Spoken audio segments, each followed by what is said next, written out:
You want to talk about the luckiest mistake in the history of World War II? Because I have a story for you that is almost too good to be true. Except that every single word of it is documented history. It is May 1st, 1945. The war in Europe is essentially over. Nazi Germany is in its final death throes. Hitler is already dead in his bunker. Soldiers across the front are mopping up the last pockets of resistance, accepting surrenders, and trying not to get killed in the final confused hours of a 6-year war. Now picture a group of regular American GIs from the 36th Infantry Division, also known as the Texas Division, rolling through the Bavarian countryside in southern Germany. These are ordinary soldiers. Farmers' sons, factory workers, guys from Texas and Oklahoma who have been fighting their way across Europe for years. They are tired. They are ready to go home. And on this particular afternoon, they get orders to check a hospital and spa in a small Bavarian resort town called Bad Tolz. So they show up. They knock on doors. They clear rooms. And then, in a hospital room, sitting quietly after dinner, being treated for a leg ailment with therapeutic bath treatments, they find a frail 69-year-old man in what amounts to a bathrobe. He is sitting with his wife and his son. He looks like somebody's grandfather. He does not resist. He does not run.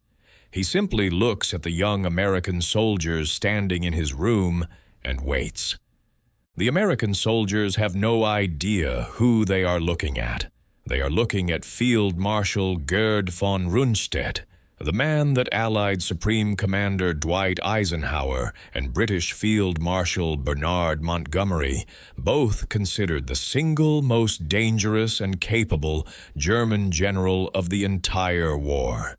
The man who had masterminded the fall of France in 1940.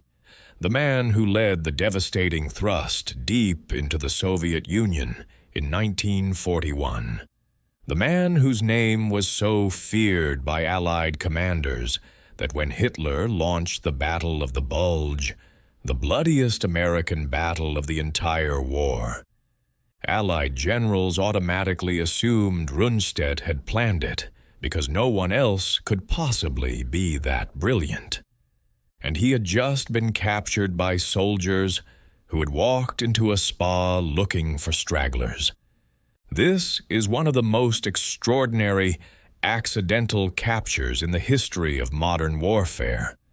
And the full story, from who this man was and how he got to that hospital room, to what happened to him after those GIs walked in, is one of the strangest, most fascinating, and most revealing stories to come out of the entire Second World War.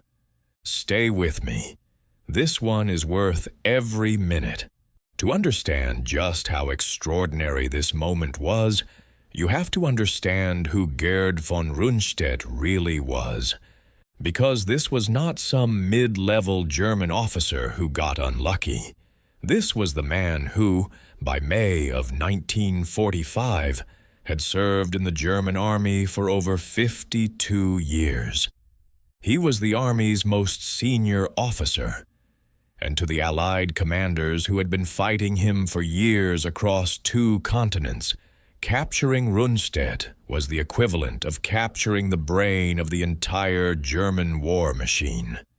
He was born in 1875, the son of a Prussian general, into a military family that traced its lineage back to the 12th century. By the time he was 17, he was already a lieutenant in the Kaiser's army.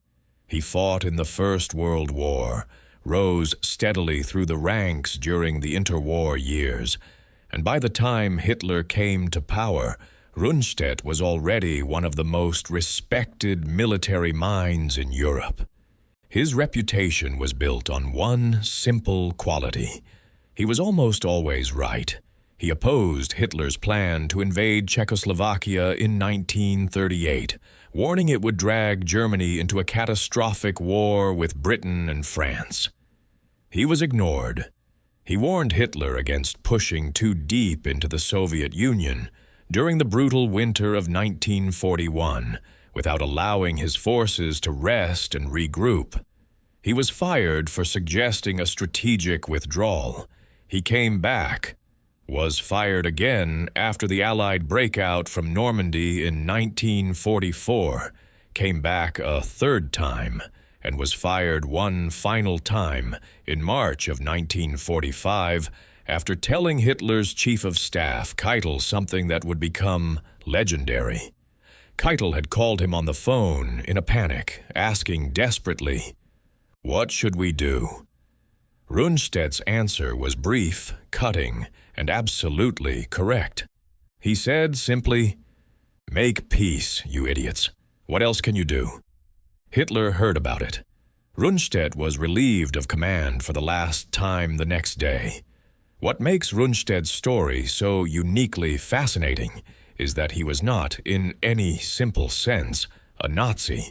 He despised Hitler personally and privately referred to him with open contempt as Corporal Hitler, a pointed insult aimed at the Führer's humble origins compared to the Prussian aristocratic tradition that Rundstedt embodied.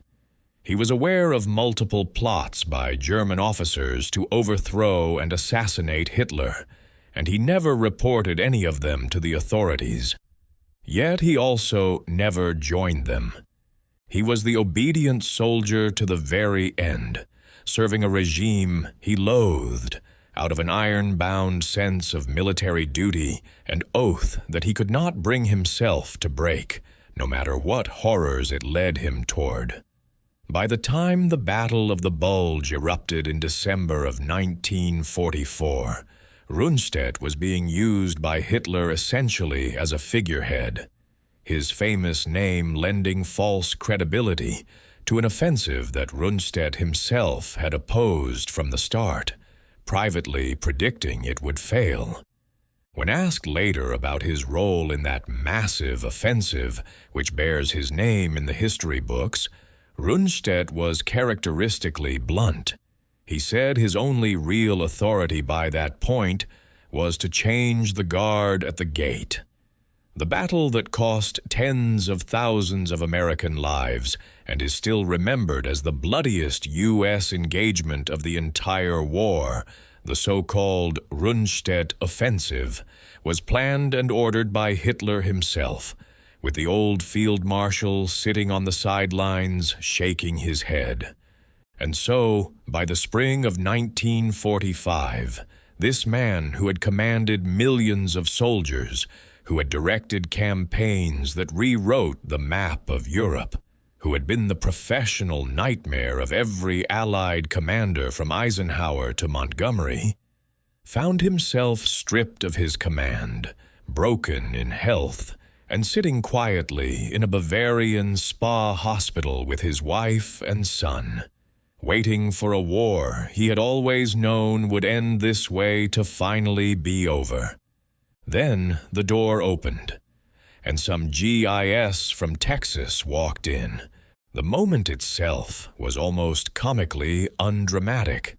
Field Marshal Gerd von Rundstedt, the most feared German commander of the entire war, did not fight. He did not attempt to escape. He did not give a rousing speech or reach for a weapon. He had finished his dinner. He was recovering from a leg ailment. His wife was beside him. His son, Lieutenant Was Gerd von Rundstedt, was with him. When the American soldiers of the 36th Infantry Division entered the room at Bad Tolz, the old Prussian simply surrendered, with his family at his side. But here is the part that gives this moment its extraordinary texture. Rundstedt was deeply ashamed, not of what Germany had done, not of the war he had fought. He was ashamed of this, of being captured without a fight. He told American war correspondents afterward, in his direct and unsparing way, that being taken without fighting back or offering resistance was, in his words, one of the most shameful and disgraceful affairs that could happen to a soldier. He explained the circumstances, the hospital, the heart disease, the leg treatment, as if he owed the world an explanation for the indignity of a peaceful surrender. The most dangerous general in Europe, and his greatest concern in those final moments was that someone might think he had given up too easily. The 36th Infantry Division had, that same day, also stumbled upon Hans Frank, the Nazi governor-general of occupied Poland, directly responsible for the deaths of millions. The Texas Division was, in those closing days, essentially sweeping up the senior leadership of the entire Nazi regime by accident, one room at a time. They had not been sent on any specific mission to capture Rundstedt. They did not know he was there. They were clearing a hospital. They knocked on doors. And behind one of those doors sat a man whose capture would have been considered one of the greatest intelligence prizes of the entire war. Rundstedt was taken into Allied custody and interrogated by American military intelligence. During the interrogation, he suffered a heart attack, his second of the war, the first having hit him during the brutal Russian campaign in 1941, which even then he had refused to treat until his army had reached its objectives. He was immediately transferred to Britain to recover and was held in custody there for several years. During that time, he became a source of extraordinary historical insight, interviewed at length by some of the greatest military historians of the 20th century, including the renowned strategist Basil Liddell Hart. What he told them painted a picture of the inner workings of Hitler's high command that historians are still working through today. Perhaps the most striking thing Rundstedt revealed in those interviews was the degree to which Hitler had personally controlled, micromanaged, and ultimately destroyed the German military machine. Every major operational decision, Rundstedt confirmed, had passed through Hitler personally. The generals were often little more than administrators executing orders from a dictator who fancied himself a military genius, while routinely overruling the men who actually were. Rundstedt said Hitler had good instincts, but would not listen when those instincts ran out. And in the end, they ran out badly. Russia, Britain, and the United States all wanted.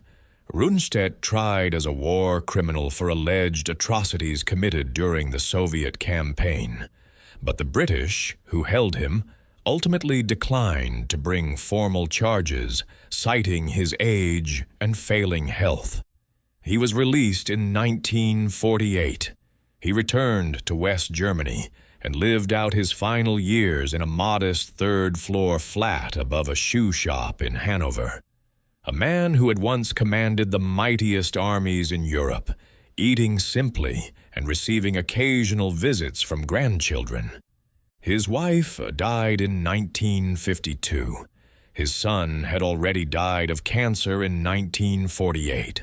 Rundstedt himself, broken by grief and failing health, died of a heart attack in February of 1953. He was 77 years old. He had spent 61 of those years in uniform, serving 4 different German regimes. He had fought in 2 world wars. He had been fired 3 times by Hitler and recalled 3 times because no one else could do the job. He had been right about almost every major strategic decision of the entire war and had been overruled on almost every one. And in the end, he was found in a hospital room in Bavaria by soldiers who had no idea who he was, finishing his dinner, ready for the whole thing to finally be over. History has a way of ending quietly,